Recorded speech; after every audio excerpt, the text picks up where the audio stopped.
I hope you're seeing this. I hope you're taking notice. There's a lot of money around these days. Have you seen it? Just a few years ago, the rich list was almost stagnant, and in just a handful of years since, new wealth has showed up, doubling and tripling those who so long sat at the top. Supercar manufacturers, yacht manufacturers, and private jet manufacturers are all recording record years, some expanding their plants to keep up with the demand. And yet these comments might surprise some people and might even offend some who maybe have been programmed to believe otherwise too long. Look it up, it's easy to find. The problem we face when it comes to wealth creation today is that society pushes on us all the things that don't work, places where the money isn't. And they promote it so hard, in fact, that when one is offered a legitimate and proven method to financially get ahead with all this new wealth around, they turn it down. Or maybe they even laugh at it. No matter how legitimate it is, it just seems ridiculous to them because it's so far outside of their programming, what they've been taught all their lives by those around them. It's called poverty programming, or poverty conditioning if you've not heard of it. It's how we bring up our kids. In some cases, seeing parents work so hard and never getting ahead, our young naturally figure that getting ahead must be tough. But in today's economy, what if it's only tough because we unnecessarily make it so? If we were to be brutally honest for a moment, some of those parents, not all, but just some, were at some point in their life offered greater opportunity, but turned it down, maybe even laughed at it. Claims of, woe is me, doesn't really work under those conditions, does it? For kids growing up, their parents, their teachers, their friends at school who are brought up likewise, every advisor or influence they have growing up are broke and tell them it's hard. But kids still know how to dream. The world hasn't beat that out of them just quite yet. They see the wealth. They see the 25-year-old billionaires. They still think Lambos are cool. They know it's out there somewhere. They get it. But how long into life, how long into a job, I wonder, before the world or society beats that out of them and conditions them also for poverty? And those who attempt to break out of this crippling mentality are so often subject to what we commonly call tall poppy syndrome, aren't they? Cut down whichever way they turn, because we're breaking everybody else's poverty conditioning and probably making them look bad by doing so. And some will apply any manipulative or destructive hook they can devise to pull you back down to their level, probably playing morally superior by doing so, but in reality, horribly destructive. And to those so fiercely poverty programmed, so often the answer they so desperately crave that might even solve 99% of their problems today might even be staring them directly in the face, eyeball to eyeball, but they just can't see it because they won't allow themselves to see it. They've been taught their entire lives not to look there, or even that it's wrong to look there. And when someone says, I have something legitimate, proven, real, they don't trust it. Not because the opportunity is bad, because it stretches their thinking too much to accept it. They simply won't allow themselves to hear it. In fact, more frequently than I'd like to admit today, people gravitate to the scam because it meets them at their conditioning. And we all know how that's going to turn out, don't we? Avoiding at all costs the genuine, proven opportunity.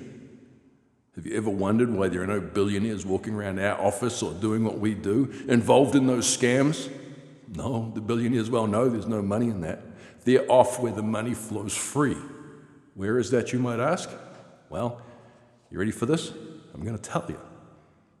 More often than not, they're doing that thing that we laughed at, the thing that we might have thought we were too good for, that thing that society seems so determined to mock or destroy.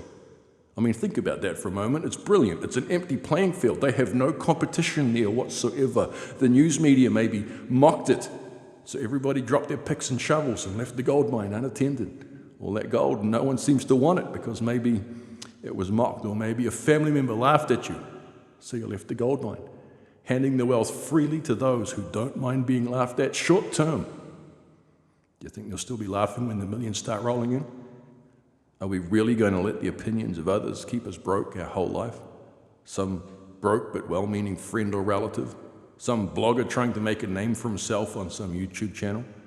Someone so determined to divert you away from something intrinsically good by bringing you down to their limiting or even crippling beliefs. But those so poverty programmed, so conditioned for poverty, often the ones who need it the most, but because of their conditioning, they turn it down. They say things like, oh, you don't understand. I'm so busy doing that thing that doesn't work, where the money isn't. I certainly don't have time to take on something that does work, where the money is. In fact, the thing I'm doing doesn't work so badly, I need my wife to do something that doesn't work also, where the money isn't. Then we each have to have a side hustle. Then we have to grab every payout benefit or subsidy the government offers, even if it means lying to qualify for it. We still can't get ahead. So thanks for your great offer of a proven and legitimate way to get ahead. Makes a lot of sense. It seems like it works where the money is, but we're far too busy failing to take on something else. Sounds ridiculous, doesn't it? At the very least, again, that's just bad math. Why on earth would they say that? Well, maybe they've been poverty programs so long, they just can't get their heads around the idea that they could achieve better things. And they honestly think if they keep trudging on, doing things that don't work, where the money isn't, and buying lottery tickets, one day they'll make it. And with all the new wealth that's so available to us today, think for a moment of your dreams, your wife's dreams, your kids' dreams. Heck, some of your wives would just like to buy a new pair of shoes without being shredded for spending the money. Why would we turn all that down? Why would we live in the slavery to a dollar that a boss hangs over our head when the greatness we were truly born for is so readily available to us today, like no other time in history? Is it so wrong to live in a house that's paid for, no mortgage? To drive a car that's paid for? It's yours, not the finance company or the leasing companies. And there is a lot more to life than just making money. It just so happens that so many of those things are really expensive.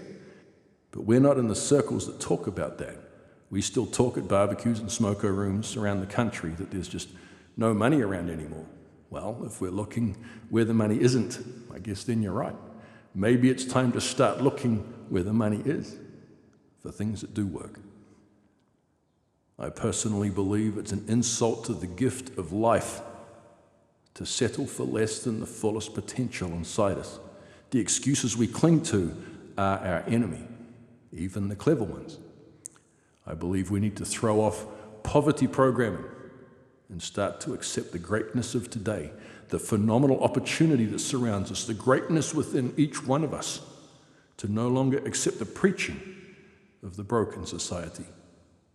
Maybe, just maybe, it's time for us to catch up and start living in the colossal options available today. This is our time. Don't miss it.